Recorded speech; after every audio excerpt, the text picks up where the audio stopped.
Bonjour à tous, nous voici donc avec le numéro 101, un numéro important au niveau du montage, déjà par la livraison de la dernière porte avant gauche, du moins le panneau extérieur.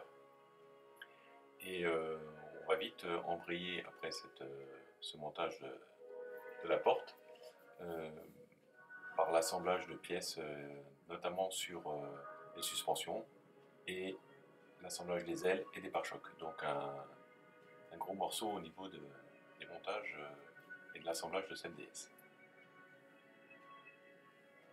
Donc voici les pare-chocs. Donc là on fait un bond en avant après avoir stagné avec le montage des portes qui n'en finissaient plus. Là on va enfin prendre la mesure de la maquette. Donc on commence le montage par la porte. Alors comme d'habitude c'est ponçage de la peinture initiale et puis mise en peinture avec le le livrable, c'est les charnières évidemment, les vis de fixation des ailes hexagonales. Donc là, on ne sait pas pourquoi Altaïa nous livre des entrecroises qui nous permettent de fixer les moteurs. Donc la clé qui permet de serrer les vis hexagonales. Un tournevis, mais ça, heureusement, on avait utilisé autre chose que ces tournevis-là. Et alors une batterie de vis, les FP, les LP, les SM. Qu'est-ce qu'il y a encore? Du FM, du UM, je crois qu'on a quasiment toutes les références, DDM, DDP et DCM. Voilà. Donc ensuite, j'ai peint la porte, j'ai monté la baguette avec toujours la précaution de l'ajuster. On est obligé d'ajuster les baguettes parce que sinon elles ne sont pas bien collées au profil de la porte. Donc ça nécessite un petit peu d'ajustage, mais avec cette maquette on en a l'habitude. Ici le montage de la charnière. Bon, comme je les ai détaillés dans d'autres vidéos, je ne reviens pas plus en détail sur ces éléments-là. Bien faire attention quand même. Donc là, sur les brides des moteurs, je ne sais pas pourquoi nous les livrent maintenant, puisque ça aurait été quand même plus adéquat de le faire au moment où on a fait tous ces montages. Nonobstant, c'est quand même intéressant ces brides, parce que ça permet vraiment d'être sûr que le moteur va bien rester en place. J'avais un peu peur au niveau du vissage de ces brides parce que comme tout est déjà monté, et finalement avec un tournevis suffisamment long, ça passe très bien et on arrive à faire une fixation. Je n'ai même pas été obligé de tarauder, on est sur des grosses vis, donc il n'y a pas de souci de pré-taraudage. Je redoutais un petit peu la fixation de ces brides, mais finalement ça s'est passé sans aucun souci. Et de toute façon, on reviendra sur le réglage des hauteurs. Je reviendrai sur le réglage des hauteurs, donc on reviendra sur cette partie-là. Ensuite, il s'agissait de positionner les câbles d'alimentation des feux stop. Donc pour ce faire, j'ai posé la structure sur une boîte à chaussures, ce qui permettait de travailler à l'aise et puis de retrouver les brides qu'on a reçues il y a longtemps déjà. Donc au niveau du montage de ces fils, il suffit de monter les passes-câbles avec des vis FM, c'est pas ça qui est le plus dur.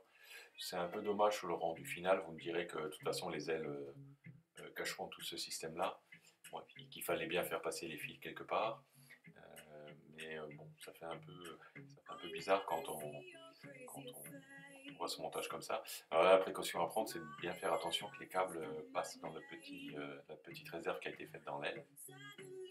Alors de l'autre côté, là on peut même se demander pourquoi on nous a mis une goulotte d'essence, puisque finalement on ne la verra pas. Mais faire passer les câbles comme ça dessus, non, c'était quand même pas un rendu très optimum. Donc en fait ce que j'ai fait, c'est que j'ai dévissé la partie goulotte d'essence et j'ai passé le câble en dessous.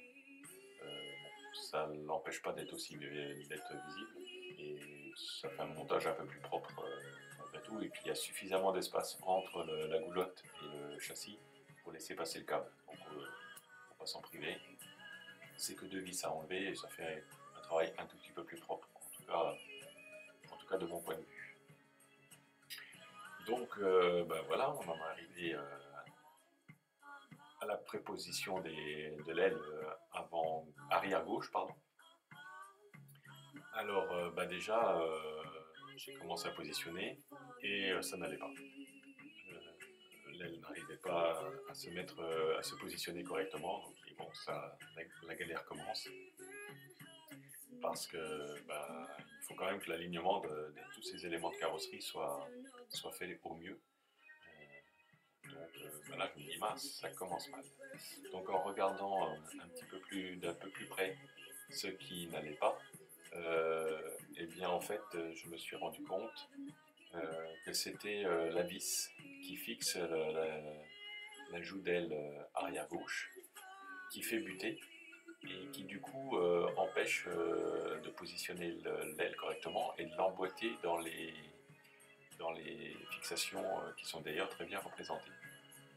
Donc là, on voit bien en haut la tête de vis là, qui dépasse et qui empêche le bon positionnement de l'aile.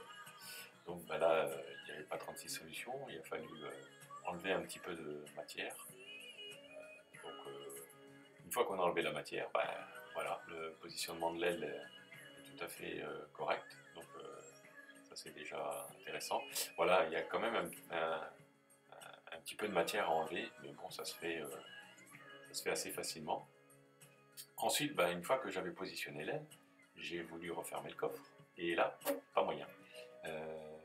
En fait, là, le compas butait contre l'aile arrière et le haut de l'aile, et ce qui fait que toute fermeture du coffre était impossible, sauf à forcer comme un damné dessus, ce qui est quand même pas le but, ou alors de déplacer l'aile, ce qui n'est pas non plus le but, puisque l'aile doit être fixée.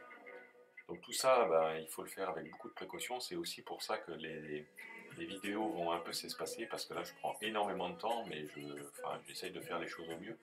Donc ça prend beaucoup de temps. Et puis on n'est pas à l'abri dans ces montages de faire une mauvaise manip. Pam, l'aile qui est tombée, heureusement sans aucun dégât. Donc en fait, ce qu'il faut faire, c'est écarter, du moins sur mon montage, ce qu'il fallait faire, c'était écarter un petit peu l'aile du châssis. Et donc en fait, j'ai redémonté le support et j'ai intercalé un petit bout de mousse que j'utilise pour les joints de bas de porte et que j'ai intercalé entre le châssis et la vis de fixation. Comme c'est un petit peu en mousse, ça m'a permis en fait de bien régler le positionnement. Et là, une fois que ce petit rajout de matière a été fait, l'aile est venue naturellement au bon endroit et j'arrive à ouvrir et fermer le coffre sans aucun problème. Donc, tiens, il y a une DS dans un reflet. Ah oui, c'est ma DS à pédale.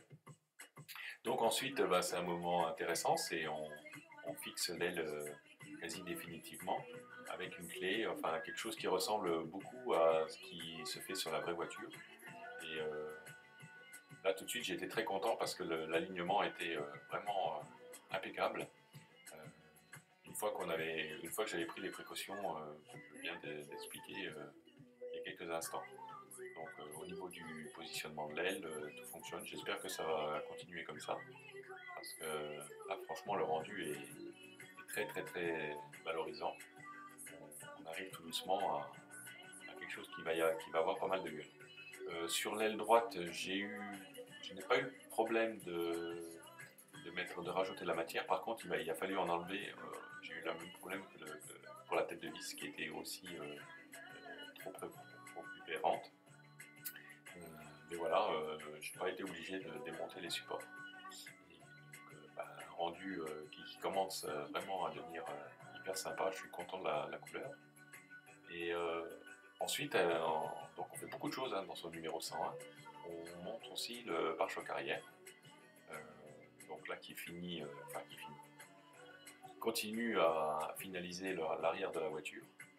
Là, au niveau de la fixation, c'est très simple, c'est 4 vis FP à visser depuis l'intérieur de la voiture. Toujours, et ça je vais le répéter souvent, ce qui va poser problème, c'est les nombreuses manipulations qu'il faut faire. Beaucoup de pièces sont maintenant montées et il faut faire vraiment très attention de rien abîmer.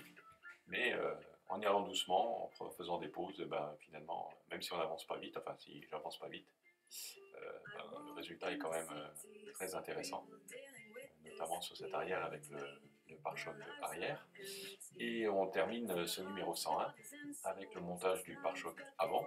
Alors celui-là il date du numéro 4, hein, donc on en est au numéro 101, donc ça fait longtemps qu'il était stocké.